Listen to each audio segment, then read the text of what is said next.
amount that we've spent on this program to date?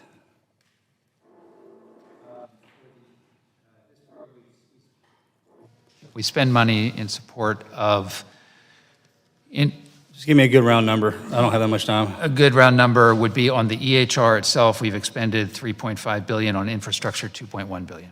Okay, so roughly around $5 billion for 5 hospitals. Do the 5 hospitals communicate well, or are they siloed? We're able to see the record for the entire 5 hospitals that are So if you live. needed to talk to Ms. Nelson, you could do that I could. effectively. I could. And there's 171 hospitals across the continental United States. And so far, it's cost us $5 billion for 4 hospitals, 5 of which, the one in Chicago that's not stood up yet. Is that correct? That's correct, North Chicago. So $5 billion, and we've got another 166 to go. Give me a good round number on how much that's going to cost us. I don't And know. remember, I have to answer to I understand. my base back home. If I'm going to tell them I have to spend $1 billion on every single hospital, Yeah. So I think the first thing is to understand that of that $5 billion,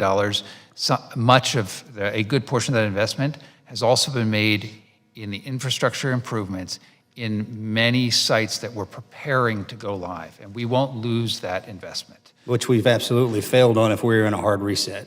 And the young ladies at the end of the table just said that it's not working well enough for their employees to maneuver through it.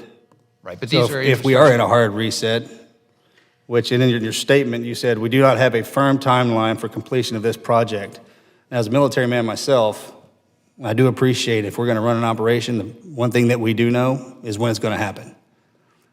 So I find it challenging to understand how you're going to complete this journey that you're on without any given time frame whatsoever, because next time you sit in front of us and ask for a couple of $1 billion, we're more apt to say no. Yeah, so I think 2 things.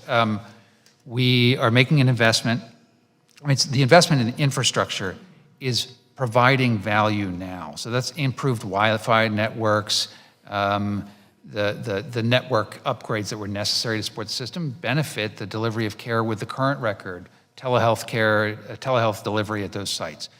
One of the things we have promised is that as we come out of reset, we will do 2 things.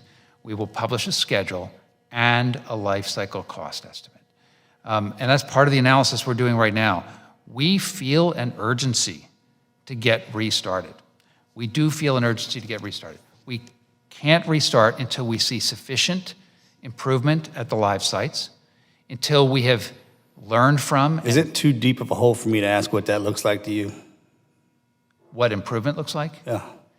Rock solid technical performance of the system. Improved user satisfaction as measured by the voices of our clinicians. What does that number look like, Ms. Nelson? Is that a 95%? Is that 100%? I'm curious how he's going to know how to activate.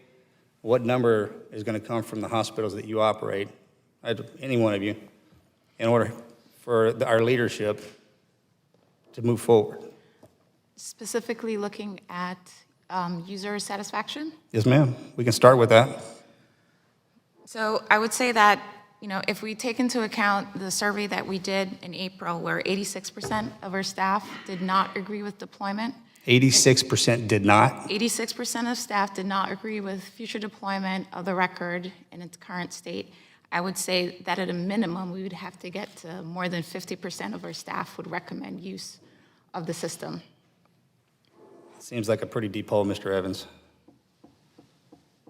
That's why we're in a reset. With no timeline. I wouldn't say that we have no timeline. I think we have had, in this program, and again, I've I understand this is probably frustrating to you, but you got positioned in this little spot, so I'm going to have to hold you accountable because you're the boss. I understand. And, when I transitioned to this program 6 months ago, it was as the leader, it was very clear to me that we had to take the time to get things right. And it's been mentioned, we took earlier in the program a strategic pause. And we spent a lot of time thinking about the strategy, but one of the challenges there was we put a hard stop on that. We said, we're going to start deployment activity again, right? And so we didn't take the time that we needed to get it right. And frankly, what I've heard from this committee and the Technology Modernization Subcommittee very consistently has been, VA, take the time to get this right. Not VA, take the time to get this right and take your time. No, feel an urgency to get it right. I feel an urgency because of the folks to my left and the frontline providers that they represent and the veterans that they serve. We feel that urgency, but we're taking the time. And we're very specifically saying there is not a hard end date to the reset because we need to get this right. But I think we can't be in reset forever, right? This is an investment we're making. And so we are, again, measuring our improvement. We're going to be looking at how things are improving over the coming months. We're going to learn from a go-live at the North Chicago facility at the Level Federal Healthcare Center in the spring of 2024. That will be the first Level 1 facility where we go live. We will benefit from partnership from the DoD in that. And then as we move towards the early summer next year, I think we should be having some very significant discussions about restart. Now, restart doesn't mean a go live right away. It means that we're starting to do the deployment preparations for other sites while continuing to improve. We are on a journey where we will need to be continuing to improve this record in perpetuity. No record is static. Thank you. Thank you. I yield back, sir.